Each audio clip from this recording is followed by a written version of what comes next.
बिल्लाहि मिनश्शैतानिर्रजीम बिस्मिल्लाहिर्रहमानिर्रहीम।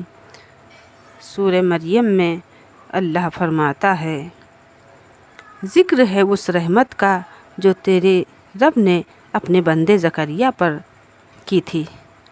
जबकि उसने अपने रब को चुपके चुपके पुकारा, उसने अर्ज़ किया, ऐ परवरदिगार, मेरी हड्डियाँ तक घुल गई हैं और सर बुढ़ापे से भड़क उठा है। ऐ परवरदिगार, मैं कभी तुझसे दुआ मांग कर नामुराद नहीं रहा। मुझे अपने पीछे अपने भाई बंदों की बुराइयों का खौफ है और मेरी बीवी बाँझ है। तो मुझे अपने फजल ख़ास से एक वारिस अता कर दे जो मेरा वारिस भी हो और आले याकूब की मीरास भी पाए। और ऐ परवरदिगार, उसको एक पसंदीदा इंसान बना। जवाब दिया गया, ऐ ज़करिया, हम तुझे एक लड़के की बशारत देते हैं जिसका नाम यहया होगा। हमने इस नाम का कोई आदमी उससे पहले पैदा नहीं किया। अर्ज़ किया, परवरदिगार, भला मेरे यहाँ कैसे बेटा होगा जबकि मेरी बीवी बाँझ है और मैं बूढ़ा होकर सूख चुका हूँ। जवाब मिला, ऐसा ही होगा। तेरा रब फरमाता है कि ये तो मेरे लिए एक ज़रा सी बात है। आखिर उससे पहले मैं तुझे पैदा कर चुका हूँ जबकि तू कोई चीज़ न था। ज़करिया ने कहा, परवरदिगार, मेरे लिए कोई निशानी मुकर्रर कर दे। फरमाया, तेरे लिए निशानी ये है कि तू पहम 3 दिन लोगों से बात न कर सके। चुनांचे वो मेहराब से निकलकर अपनी कौम के सामने आया और उसने इशारे से इनको हिदायत की कि सुबह और शाम तस्बीह करो। ऐ यहया, किताब इलाही को मजबूत थाम ले। हमने उसे बचपन ही में हुक्म से नवाजा और अपनी तरफ से उसको नरम दिली और पाकीज़गी अता की, और वह बड़ा परहेज़गार और अपने वालिदैन का हक शनास था। वह जब्बार न था और न नाफरमान। सलाम उस पर जिस रोज़ के वो पैदा हुआ और जिस दिन वो मरे और जिस रोज़ ज़िंदा करके उठाया जाए। और ऐ नबी, इस किताब में मरियम का हाल बयान करो जबकि वो अपने लोगों से अलग होकर शिरकी जानिब गोशा नशीन हो गई थी और पर्दा डालकर उससे छुप बैठी थी।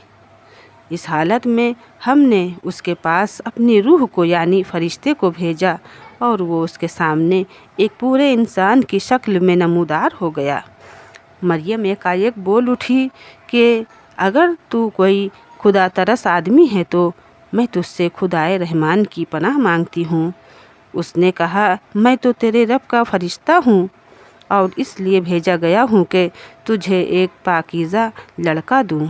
मरियम ने कहा, हाँ, मेरे यहाँ लड़का कैसे होगा जबकि मुझे किसी बशर ने छुआ तक नहीं है और मैं कोई बदकार औरत नहीं हूँ। फरिश्ते ने कहा, ऐसा ही होगा। तेरा रब फरमाता है कि ऐसा करना मेरे लिए बहुत आसान है और हम ये इसलिए करेंगे कि उस लड़के को लोगों के लिए एक निशानी बनाएं और अपनी तरफ से एक रहमत, और ये काम होकर रहना है। मरियम को इस बच्चे का हमल रह गया और वो इस हमल को लिए हुए एक दूर के मुकाम पर चली गई। फिर जचगी की तकलीफ़ ने उसे एक खजूर के दरख्त के नीचे पहुंचा दिया। वो कहने लगी, काश मैं इससे पहले ही मर जाती और मेरा नाम और निशान न रहता। फरिश्ते ने पायती से उसको पुकार कर कहा, गम न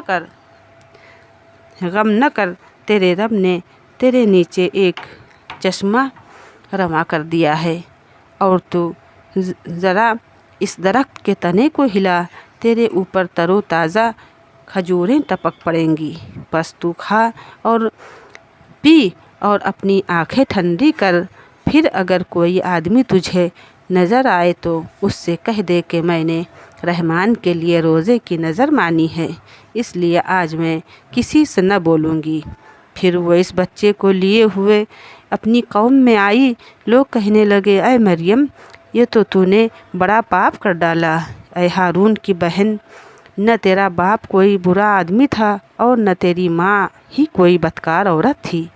مریم نے بچے کی طرف اشارہ کر دیا۔ لوگوں نے کہا، ہم اس بچے سے کیا بات کریں جو گہوارے میں پڑا ہوا ایک بچہ ہے۔ بچہ بول اٹھا، میں اللہ کا بندہ ہوں، اس نے مجھے کتاب دی اور نبی بنایا اور بابرکت کیا، جہاں بھی میں رہوں، اور نماز اور زکوٰۃ کی پابندی کا حکم دیا جب تک میں زندہ رہوں، اور اپنی والدہ کا حق ادا کرنے والا بنایا، اور مجھ کو جبار اور شقی نہیں بنایا۔ سلام ہے مجھ پر جب کہ میں پیدا ہوا، اور جب کہ میں مروں، اور جب کہ زندہ کر کے اٹھایا جاؤں۔ یہ ہے عیسیٰ ابن مریم، اور یہ ہے اس کے بارے میں وہ سچی بات جس میں لوگ شک کر رہے ہیں۔ اللہ کا یہ کام نہیں ہے کہ وہ کسی کو بیٹا بنائے، وہ پاک ذات ہے۔ وہ جب کسی بات کا فیصلہ کرتا ہے تو کہتا ہے کہ ہو جا، اور بس وہ ہو جاتی ہے۔ صدق اللہ العظیم۔